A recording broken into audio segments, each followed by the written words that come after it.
মৃত্যুর সময় কালিমা নসিব হওয়ার জন্য কি আমল করতে হবে? শুনেছি কারো বয়স 100 বছর হলে এরপর নাকি গুনাহ হয় না, সেটা কতটুকু বলবেন? যেদিন লিখেছেন, সামর্থ্য থাকা সত্ত্বেও আমার স্বামী আমাকে তার কর্মস্থলে নিয়ে রাখেন না, আমাকে গ্রামে রেখে গেছেন, এ নিয়ে আমি খুব কষ্ট পাই, তাকে নানাভাবে বুঝিয়েছি, তবু তিনি তার কাছে নিতে নারাজ, এতে কি আমার হক তিনি নষ্ট করছেন না? এবারে কিছু বলবেন। সুন্নাত নামাজে কি সানা পড়তে হবে? মুসলিমরা মেডিটেশন করতে পারবে কিনা? বারভুইয়া এই আইডি থেকে আপনি লিখেছেন, মৃত্যুর সময় কালিমা নসিব হওয়ার জন্য কি আমল করতে হবে?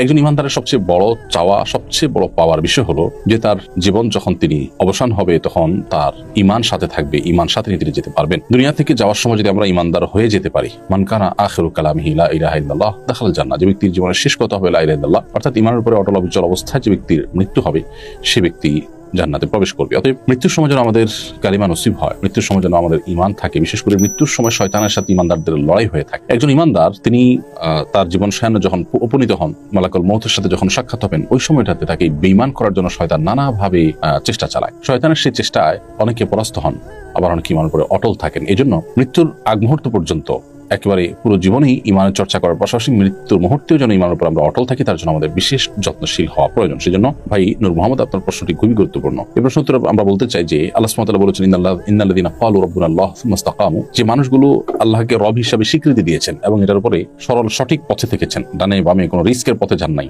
সবসময় সতর্কতামূলক পন্থা অবলম্বন করে হাইওয়ে দিয়ে চলেছেন, গলিপথ গিরিপথ বিশেষ করে যেগুলো বিভ্রান্তির বেড়াজাল তৈরি করতে পারে সেরকম কোনো পথে যাননি, অর্থাৎ নিজের ইমানকে সেভ করার জন্য নানাভাবে চেষ্টা অব্যাহত রেখেছেন, তাতানাজ্জালু আলাইহিমুল মালাইকা, এই লোকগুলোর মৃত্যুর সময় আল্লাহর ফেরেশতারা এসে তাদেরকে সুসংবাদ দিয়ে জান্নাতে নিয়ে যান। তো এই আয়াত থেকে বোঝা গেল যে আল্লাহকে রব হিসেবে স্বীকৃতি দেওয়ার পর এটার উপর অটল অবিচল থাকা, সিরাতে মুস্তাকিমের উপরে থাকা, সরল সঠিক পথে থাকা, কোরআন সুন্নাহর আলোকে চলা এবং বিভ্রান্তি বা সন্দেহের যে বেড়াজাল আছে সেখান থেকে নিজেকে দূরে রাখা, এটি মৃত্যুর সময় ইমান নসিব হওয়ার অন্যতম একটি আমল।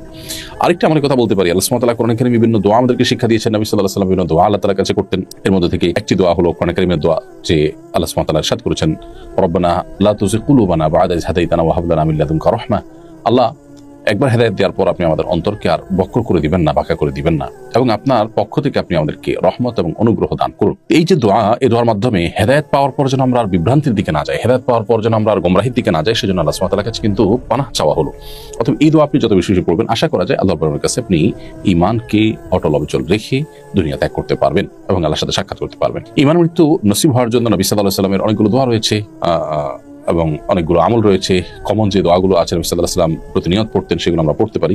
আর বিশেষ করে মেসওয়াকের আমলটির ফজিলত বর্ণনা করতে গিয়ে অনেক উলামায়ে কেরাম, অনেক বিশেষজ্ঞগণ বলেছেন যে ইমানের মৃত্যু এর মাধ্যমে নসিব হয়। নবী আলাইহিস সালামের জীবনের শেষ আমল ছিল মেসওয়াক করা। জীবন সায়ান্নে যখন তিনি দুনিয়া ত্যাগ করছিলেন, ওই সময়টাতে তার অন্য এত কাজ থাকতে মেসওয়াক করার কি প্রয়োজন হলো যে তিনি মেসওয়াক করতে করতেই কিন্তু দুনিয়া থেকে চলে গেলেন। এখান থেকে অনেক উলামায়ে কেরাম মাসআলা বা ইজতিহাদ করে বলেন যে মিসওয়াকের ব্যবহার এটি মানুষের ইমানের মৃত্যুকে ত্বরান্বিত করে এবং ইমানের মৃত্যুকে সহজ করে। আর অনেক আমল আছে ইমানের মৃত্যু নসিব হওয়ার জন্য, সে আমলগুলো আমরা করার চেষ্টা করবো ইনশাআল্লাহ তাআলা। সুমাইরা খাতুন আপনি লিখেছেন, শুনেছি কারো বয়স 100 বছর হলে এরপর নাকি গুনাহ হয় না, সেটা কতটুকু বলবেন? না, এরকম কোনো কথা নেই যে এত বছর বয়স হলে তারপর গুনাহ হয় না বা পাপ হয় না।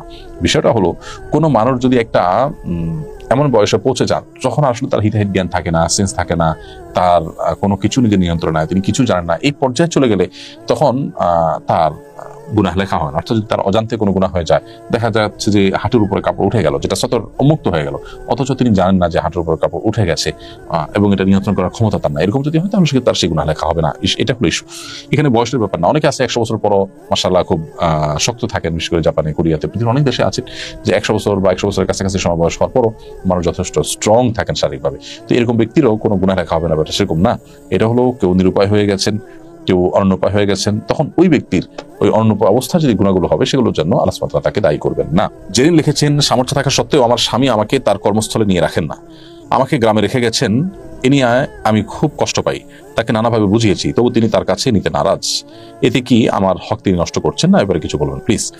বোনজারিন, আপনার স্বামী যদি আপনাকে যেখানে রেখে গেছেন সেখানে যদি তিনি নিয়মিত আসেন, আপনার ভরণ পোষণ, নিরাপদ থাকার জায়গা ব্যবস্থা করে দেন এবং আপনার শারীরিক, মানসিক এবং সার্বিক হক আদায়ে কোনো ত্রুটি না হয়, তাহলে সেক্ষেত্রে আপনি এই ক্ষেত্রে তার উপরে অভিমান করতে পারেন বা স্ত্রী হিসাবে স্বামীর কাছে আর্গুমেন্ট করতে পারেন, কিন্তু অধিকার হিসাবে, অধিকার নষ্টকারী হিসাবে তাকে আপনি দেখতে পারেন না, বা সেভাবে তাকে আপনি বলতে পারেন না যে তুমি আমার অধিকার নষ্ট করছো। কারণ একজন স্ত্রী স্বামীর পক্ষ থেকে তার সামাজিক স্ট্যাটাস অনুযায়ী থাকার জায়গা, খাবার এবং নিত্য প্রয়োজনীয় যা দরকার সেই ব্যবস্থা করে দেওয়াটা তার কর্তব্য, এটা হলো তার পাওনা একজন স্বামীর কাছ থেকে। এর পাশে স্বামী কাজের জন্য যদি দূরে থাকেন এবং যদি তিনি যৌক্তিক ব্যবধানে, সময়ের ব্যবধানে তিনি আসা যাওয়া করেন, তাতেও কোনো অসুবিধা থাকার কথা নয়। কিন্তু ব্যাপারটা হলো যে আমাদের সমাজে যারা এরকম স্ত্রীকে দূরে রেখে, অর্থাৎ গ্রামে রেখে তারা শহরে আসেন বা দেশে রেখে বিদেশে চলে যান, তারা লম্বা সময় 1 মাস, অনেকে 1.5 মাস বিদেশে যারা চলে যান তারা তো বছরকে বছর আর আসেন। এরকম পরিস্থিতি স্ত্রীর শারীরিক চাহিদা যদি অপূরণীয় থাকে, তাহলে স্বামীর জন্য এইভাবে চাকরি করা যায় না। হয় স্ত্রীকে সাথে কাছে নিয়ে আসবেন, আদালত নিজে চলে যাবেন, তিনি স্ত্রীকে ঝুলিয়ে রাখবেন এবং বছরকে বছর তিনি ঝুলে থাকবেন, আর তিনি তথাকথিত ক্যারিয়ার বিল্ড আপ করার জন্য দূরে পড়ে থাকবেন। এটা সঠিক কাজ নয়। আল্লাহ সুবহানাহু ওয়া তাআলা কোরআনে কারীমে বলেছেন পরিষ্কারভাবে যে ওয়াশিরুহুন্না বিল মারুফ, তোমরা তোমাদের স্ত্রীগণের সাথে যে দিনাতিপাত করবে, সংসার করবে, এটা যথাযথভাবে, সুন্দরভাবে, সর্বোত্তম উপায়ে করবে। রাফাত আপনি লিখেছেন সুন্নাত নামাজে কি সানা পড়তে হবে? হ্যাঁ ভাই আল রাফাত, সুন্নাত নামাজে কিন্তু আপনাকে সানা পড়তে হবে। সানা যেটি, এটি আসলে দোয়া ইস্তিফতাহ বা সালাত শুরু করার দোয়া। আপনি সালাত শুরু করছেন যেটা দিয়ে, আল্লাহর প্রশংসা দিয়ে শুরু করছে, এজন্য সানা বলা হয় এটাকে। সানা মানে আল্লাহর প্রশংসা, আল্লাহর গুণকীর্তন। তো ফরজ শুধু নয়, ফরজ, ওয়াজিব, সুন্নত, নফল সমস্ত নামাজের শুরুতেই আপনি এই সানা তথা দোয়ায়ে ইস্তিফতাহ বা সালাত শুরু করার দোয়া এটি আপনি পড়বেন। তবে এক্ষেত্রে আমরা বলে রাখতে চাই, সালাত শুরু করার দোয়া বা দোয়া ইস্তিফতাহ এটা কিন্তু একটা বা নির্দিষ্ট ফিক্স কোনো দোয়া নয়। আমরা শুধুমাত্র একটা দোয়ার কথা জানি যে সালাতের শুরুতে আমরা পড়ে থাকি সুবহানাকাল্লাহুম্মা ওয়া বিহামদিকা তাবারাকা ইসমুকা ওয়া তাআলা জাদ্দুকা ওয়া লা ইলাহা গায়রুক। মাশাআল্লাহ, এটা খুবই অর্থবহ এবং আল্লাহর প্রশংসা প্রকাশ করে এমন একটি দোয়া। কিন্তু এর পাশাপাশি নবী সাল্লাল্লাহু আলাইহি ওয়াসাল্লাম আরো বিভিন্ন দোয়াও কিন্তু এই জায়গায় পাঠ করতেন। আল্লাহুম্মা বা'আদ বাইনি ওয়া বাইনা খাতায়ায়া কামা বা'আদতা মিনাল মাশরিক ওয়াল মাগরিব। আরো বিভিন্ন দোয়া নবী সাল্লাল্লাহু আলাইহি ওয়াসাল্লাম পড়তেন, সেগুলো আমাদের শিখে রাখা দরকার। মাঝে মধ্যে আমরা চাইলে একাধিক ফরম্যাট হতে একটা এক সময় করতে পারি। কোন ফারহান আপনি লিখেছেন মুসলিমরা মেডিটেশন করতে পারবে কিনা? মুসলিমরা মেডিটেশন করার বিষয়ে আমাদের শরীয়তে যে বিধান রয়েছে সেটি বলবার আগে আমরা মেডিটেশন সম্পর্কে একটু জেনে নিতে পারি। মেডিটেশন যেটি প্রচলিত আছে, এটিকে কেউ কেউ ইসলামের মধ্যে একটা পরিভাষা রয়েছে বা মুসলমানদের মধ্যে একটা পরিভাষা প্রচলিত আছে, যেটাকে মুরাকাবা বলা হয়। অনেকে এটাকে মুরাকাবার সাথে বা ধ্যানের সাথে তুলনা করে থাকেন। মূলত এই মেডিটেশন হিন্দুদের যে যোগ ব্যায়াম আছে সেখান থেকে এসেছে। ওইটাকেই একটু মডিফাই করে আমাদের সমাজে নানাভাবে সেটাকে জ্ঞানের অপচেষ্টা করা হচ্ছে। এর সঙ্গে নানাবিধ শিরক এবং গুনাহের বিষয়গুলো জড়িত রয়েছে। মুসলমান তিনি তার জায়গা থেকে বিশ্বাসটা পরিষ্কার রাখবেন যে তার সকল কল্যাণ অকল্যাণের মালিক একমাত্র আল্লাহ রাব্বুল আলামিন, এবং আল্লাহ সুবহানাহু ওয়া তাআলার পক্ষ থেকে যে কল্যাণ অকল্যাণ মানুষকে স্পর্শ করবে সেটার জন্য মানুষ তার নিজের মতো করে সতর্ক থাকার চেষ্টা করবে যাতে অকল্যাণ তাকে স্পর্শ না করে, আর কল্যাণ পাওয়ার জন্য তিনি প্রচেষ্টা অব্যাহত রাখবেন। এর বাইরে আলাদা কোনো পদ্ধতি আধ্যাত্মিকতার নাম দিয়ে, নানা নাম দিয়ে যেগুলো প্রচলিত আছে, এগুলোর কোনটি কথা ইসলাম বলেনি। হিন্দুদের যোগব্যায়াম, এই যোগব্যায়ামটাকেই শুধুমাত্র কিছুটা এদিক সেদিক করেই আমাদের সমাজে সেটিকে গেলানো হচ্ছে, এবং কোয়ান্টাম মেথড বিশেষ করে এই জাতীয় ওই যোগব্যায়ামটাকে মেডিটেশন নাম দিয়ে আমাদের সমাজে সাধারণ মুসলমানদেরকে দিয়ে করাচ্ছেন। তো হিন্দুদের যে সমস্ত রিচুয়াল আছে সেগুলো তাদের ধর্মের অংশ। আমরা সেটাকে মনে করতে পারি যে সেটা আমার একটা এক্সারসাইজ, অনেকে মনে করতে পারে যে এর ফলে তো আমার ভালো ফলাফল পাওয়া যায়। আমি জানি মেডিটেশন করে অনেকেই ভালো ফলাফল পেয়েছেন, বিশেষ করে আপনার কোয়ান্টাম মেথডের যে পদ্ধতিটা অনুসরণ করে অনেকে অনেক উপকার লাভ করেছেন।